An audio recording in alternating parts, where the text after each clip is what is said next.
Uh, as an opening to this session, I want to say that this is the very first conversation that we're having at Earth Action Hub. Very exciting. I'm Christina. I'm one of the co-organizers of Earth Action Hub, and I'll be facilitating this session. Some of you might be wondering why this is actually taking place on the talks page on our website, since it is a conversation between more people. And that's simply because we actually have two conversations at the same time going on right now. But going forward, after this session, all the talks or all the sessions that will be taking place on this page will be talks, and all the conversations will be happening on our conversation stage. Below the live streaming of this video, we have a chat box, and we invite you all to say hello and where you're from. It's always exciting to see everyone joining from around the world. You are also more than welcome to ask questions if you have along the way of this conversation that will be half an hour. And we'll pick a few questions, and hopefully we'll have time for our speakers to answer them towards the end. But that's enough of me speaking. I want to hand it over to, or I want to welcome Monike and Camila and Orlando. Thank you so much for joining us. I think we should start out with a short round of introductions. And maybe Orlando, do you want to start? Okay, thank you very much. My name is Orlando Armando. I'm from Mozambique. And I'm currently living in Mutua. Mutua is a rural area in Mozambique, in southern part, in the central region of Mozambique. And yeah, so I live here, and I've been working with All Hands and Hearts, and right now I'm working with my project that I started 2 years ago. Thank you, Orlando. And Monike? Sorry, you said my name? So hi everybody, I'm Monike, I'm civil engineer. I work at the moment with foundations, retaining wall, and earthworks design.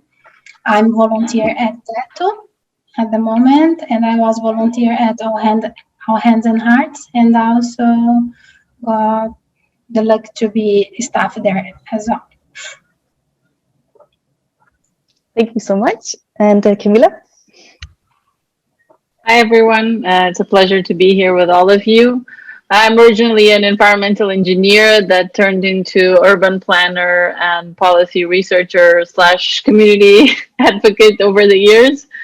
And I've been working for the last year as the executive director of TETO Brazil, which is an NGO in Brazil where Monike volunteers and where we met. And it's also part of an international association of other TETOs in Latin America.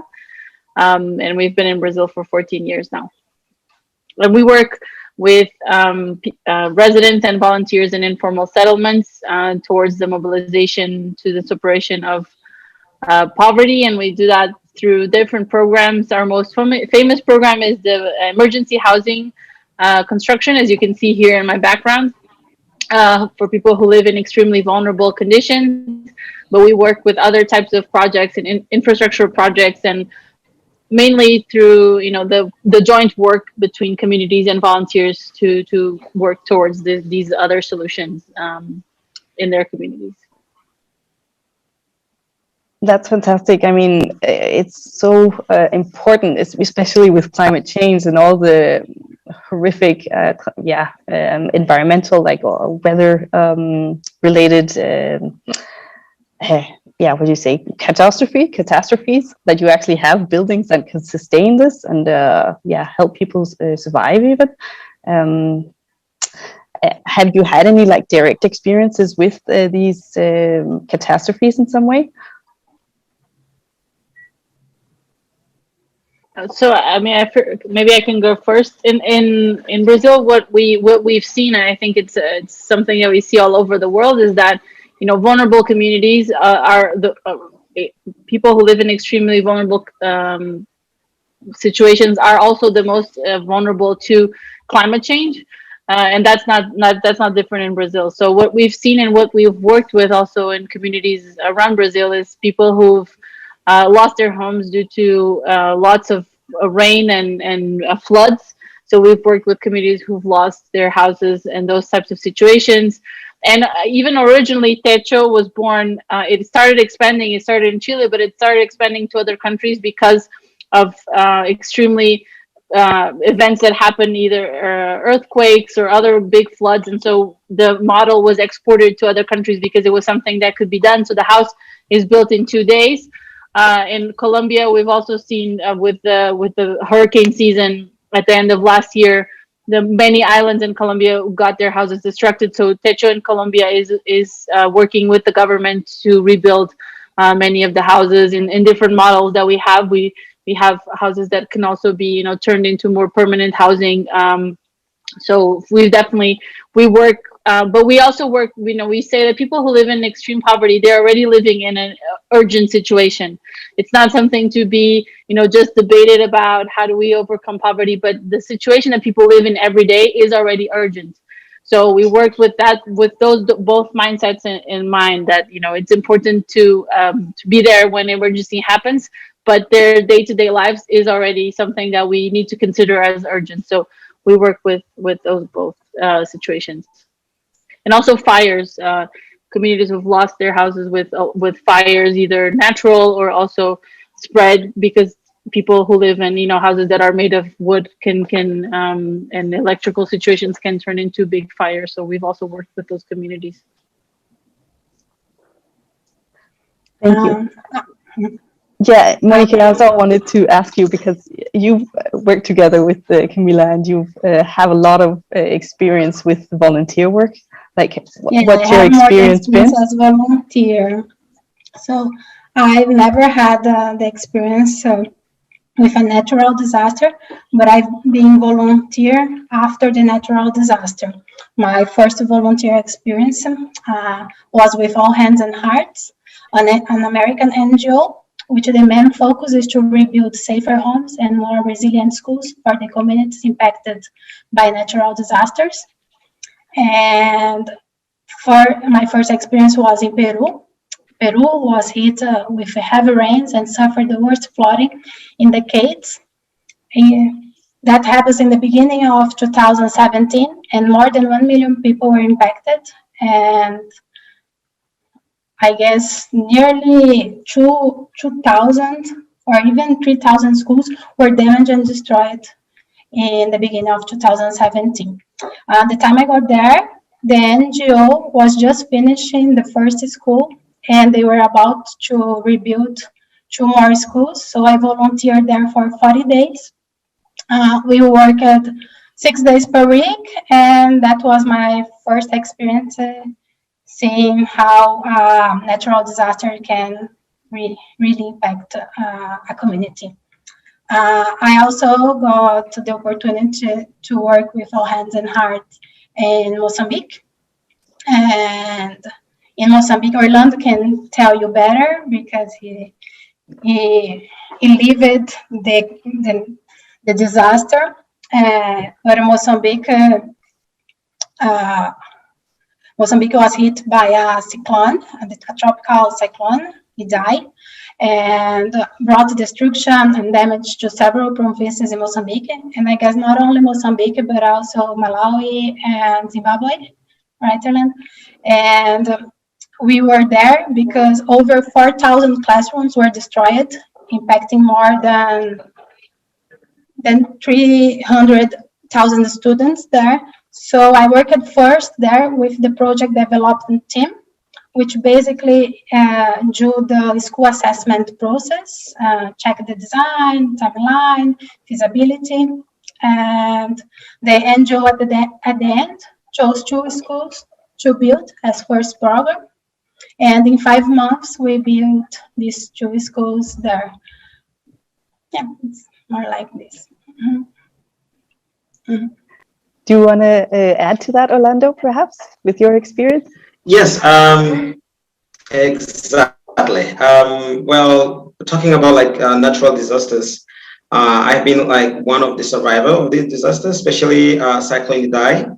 in Mozambique, and I'm in Mutua, and Mutua was badly hit by Cyclone Idai. My family and I were all, affected by the cyclone, also, and other families.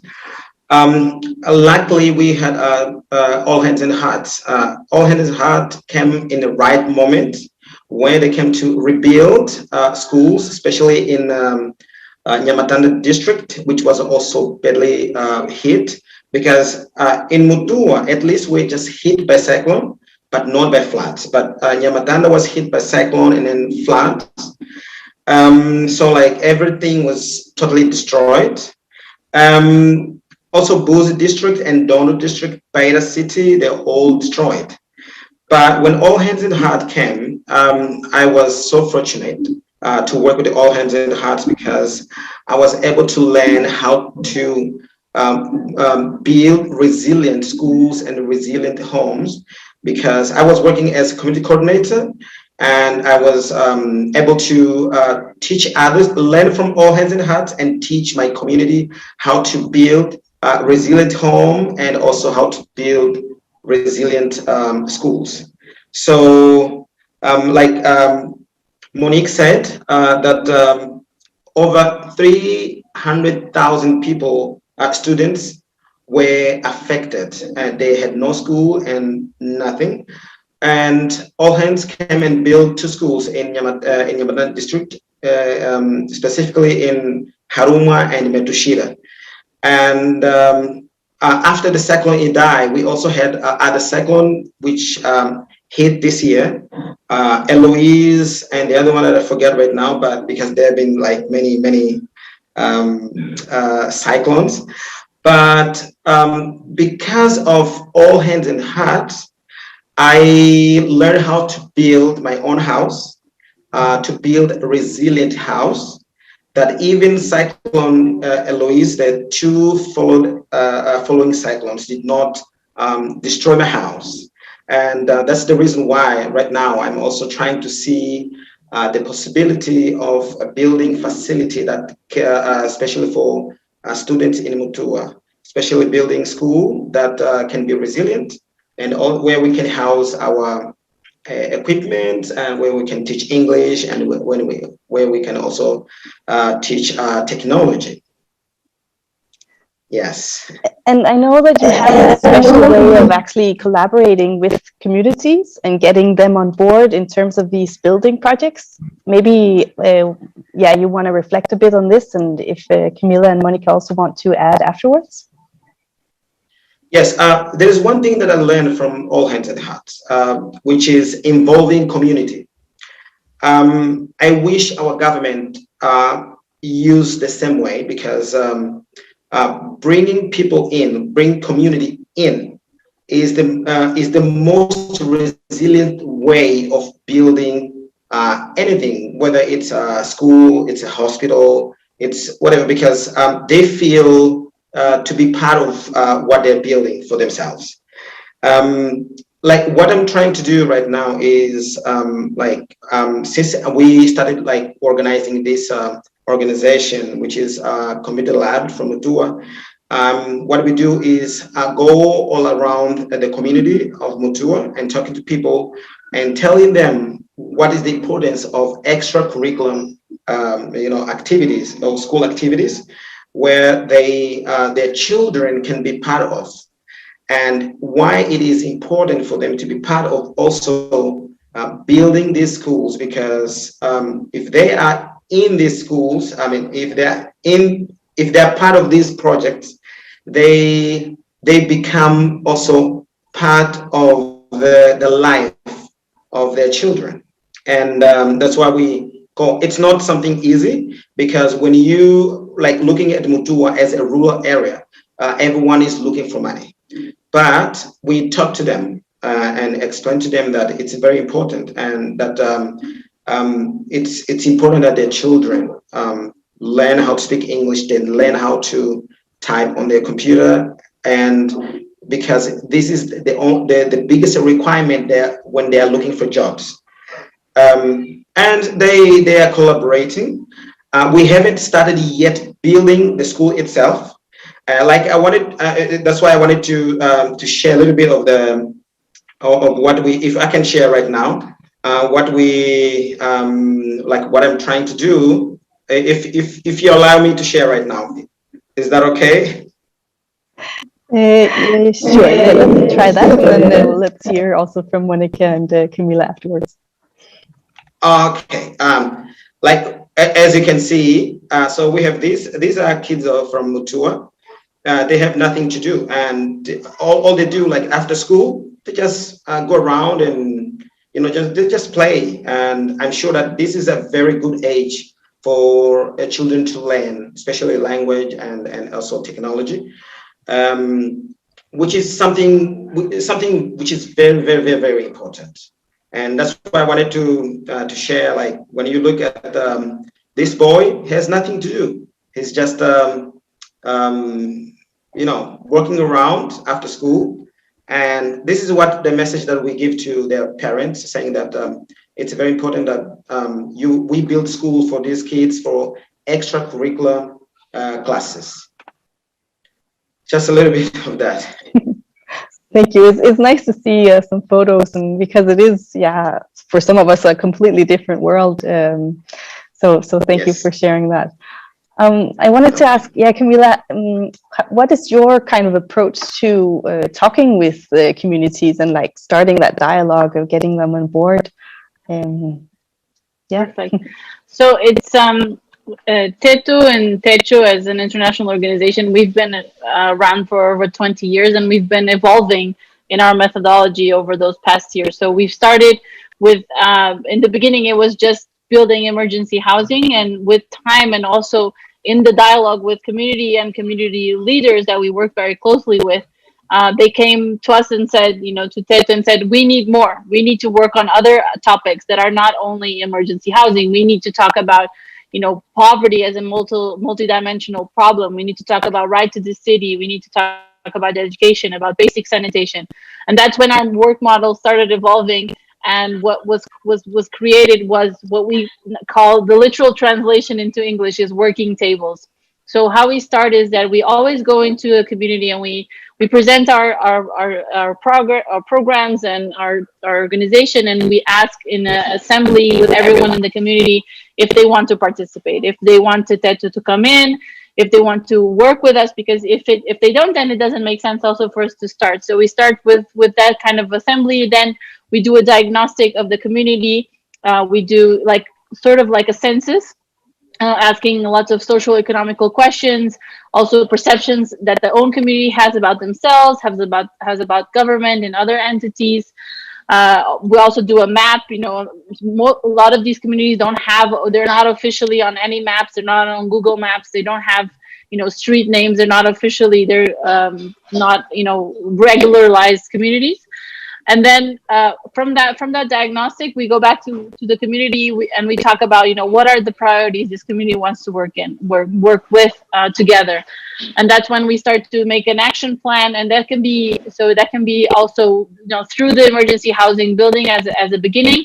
But then we also have built bridges, we've built streets, we've built community centers, other projects with access to water and bathrooms as well. So it really depends on what the community wants for their projects, and this is something that we've continued learning. And as Orlando said, it's very difficult. It's not easy. I mean, we can just look at democracies all over the world. It's one of the hardest things to do, is to include people, but it is necessary. And I think Orlando touched on the most important point for me as well, is that if things are to be resilient, if they're to survive and to really gain meaning, and that we can build upon these things over time, because nothing is perfect from the beginning. So it needs to be, people need to care about whatever it is, so that we can continue to improve on top of things that have been built before. Because if not, we just keep spending resources, and something falls apart, and then we need to do everything all over again. And that's what we see a lot with, even projects from governments, is that it's too top down. There's not involvement of communities, they roll something out and then it doesn't work out, and then it goes back to, you know, stage zero, and we don't want that. So I think, you know, these small experiments that we've been doing in all these different NGOs and all these different communities, I think our leaders in government should be looking more at that, and we can all do that from all different sectors. So even if you work in the private sector, if you work in government, you know, you can try different pilots, you can try to involve people in these things, and you can plan accordingly. You know, I think it's you have to take into account that these types of involvement, it take more time, but also they're more lasting over time, over decades, if they're done properly, if people really feel ownership of what's happening in their communities, in their cities. So I think, you know, that, I think Orlando touched on the most important point, and if we want to, you know, talking about climate change and all these huge uh, challenges that we're going to face in the next, I mean, we're already facing, and we already know that the most vulnerable communities are the most displaced ones. They're suffering already from climate change, and it's going to put even more pressure on other cities. So, you know, there's these highly complex problems that we can only fix if we're not afraid to try. You know, if we are willing to try to do things differently, and if we involve the most important stakeholders in these processes, I think that's the only way that we're really going to, you know, be able to live in the next few decades is through this, you know, really community involvement and collaboration between different sectors, between different people. Because if not, it's not going to work out. I mean, it's I think that's think, you know, if there's one thing that we leave from these 3 days is the importance of really collaborating on an intrinsic level, you know, as a value of our society. Because, you know, competition, it has brought us this far, and it's not going to bring us even further away, I think. Yeah, I couldn't agree more. I mean, the necessity of collaborating with everyone is key to solving these issues. And Monike, I was curious, also just thinking, like, practically, as a volunteer, do you actually build the house together with the local community, or what would a day for a volunteer look like? Yeah, we do build at TETO. I'm part of the infrastructure team at TETO, and like Camila said, we do have this work table, this reunion with the community, because sometimes we think the main priority is a street paving, but maybe not. They need an access bridge or another thing. So this work table is really important, and to see what they really need at the moment.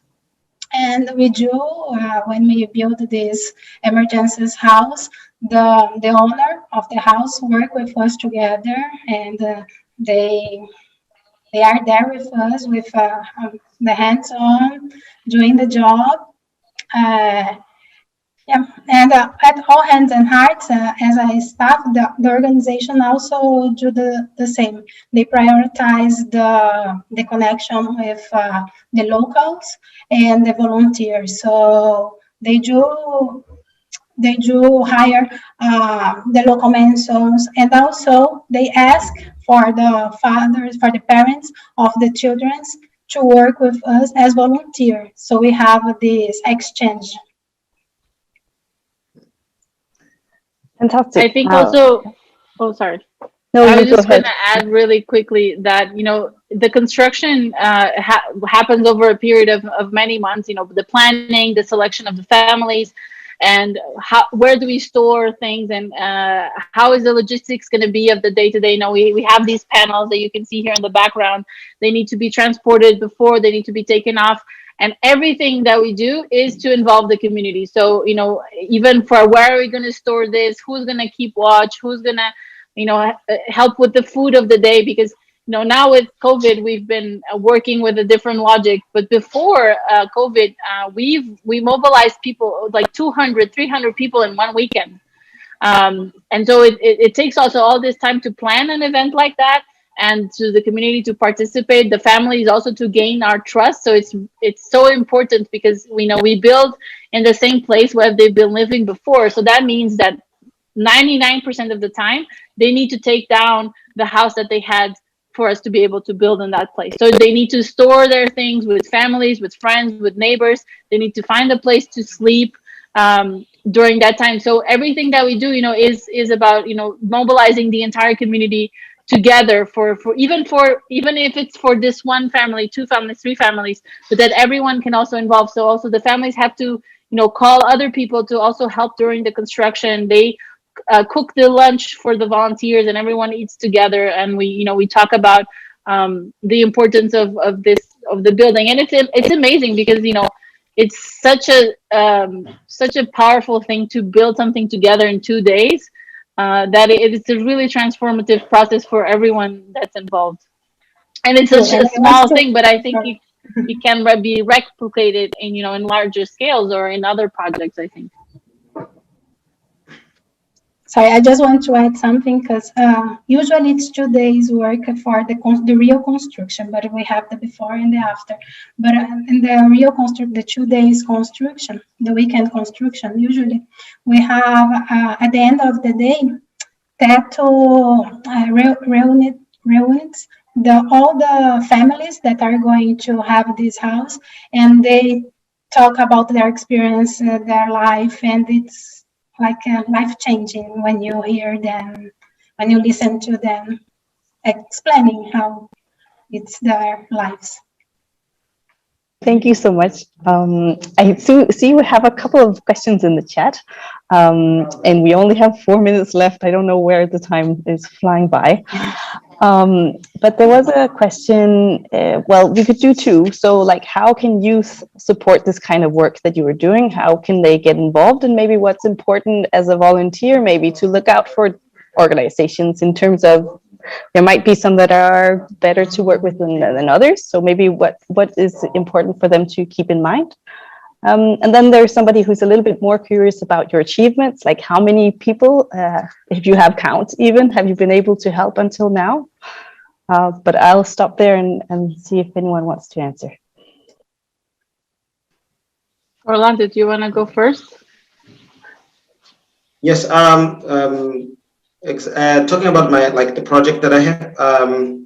Right now, we have about 30 students that we are helping to learn English, and also helping them to learn computers. But the thing is that because of coronavirus, so we stopped, and then now we are starting with new enrollments that are going to start June 14th, like the first class this year, after stopping from last year.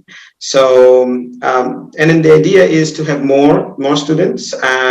That's why we are looking for ways to build, facilities that are going to house more students.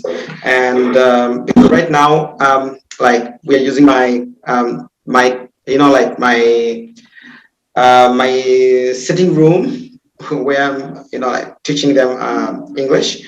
But the idea is, maybe later I can just share the footprint.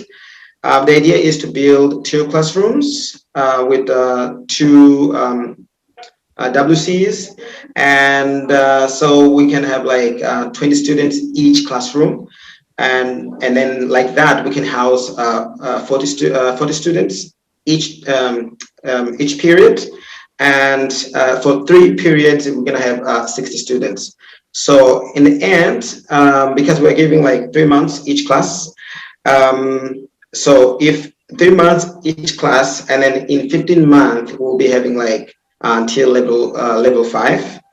And in the future, for example, in the future, we would like to have more and more students. Mutua is a very small community, but with lots of desire to learn. So I'm speaking right now because I thank God, and I thank Peace Corps volunteers, and also All Hands and Hearts that I learned how to speak English. So I want to give back to my community. Thank you. I'll go really fast in this 1 minute that we have left. So TETO is present in over 18 countries in Latin America, and we're going to stay around this region for the foreseen time. In Brazil, we're in over 7 regions. We've mobilized. We've built over 4,000 homes. We've mobilized over 70,000 volunteers, and we are currently in 50 communities, but we have also in over all over Brazil. But we've been in over 150 communities over the past few years. And I think in terms of volunteering, it's really important. I think that you give it a try before see what kind of work you can do, how much time. Volunteer work is serious work, and organizations really count on volunteers work. So it's really important that you are genuine with the time that you have available and what you can give to an organization. I think so, asking yourself first, what are the skills that you can contribute, what do you want to learn, and really be sincere about what are the causes that you're really passionate about, and see where around, because being a volunteer is part of being a citizen. I think it should be kind of like, it's volunteer, but it should be mandatory that we all participate in our society in different ways, and that we continue to contribute. So I think we've been that's a really fast answer to the questions, and just follow us on social media, All Hands and Hearts and TETO, and you can learn a little bit more about our work. Thank you for tuning in. Thank you so much. It's these 2 minutes fly away, but thank you so much for sharing your wisdom and your experience and your work. I hope the audience learned something new and got maybe some inspiration for their action plans. Maybe volunteering is the next step for you. So yeah, I'll be actually facilitating the next session, which will happen right here on the same page in 15 minutes. So that's why I have to unfortunately shut this one off. But thank you again so much, Orlando, Monike, Camila, for your work and for joining us here today. I think that's it for this. Thank you for the invitation. Thank you, Orlando and Monike.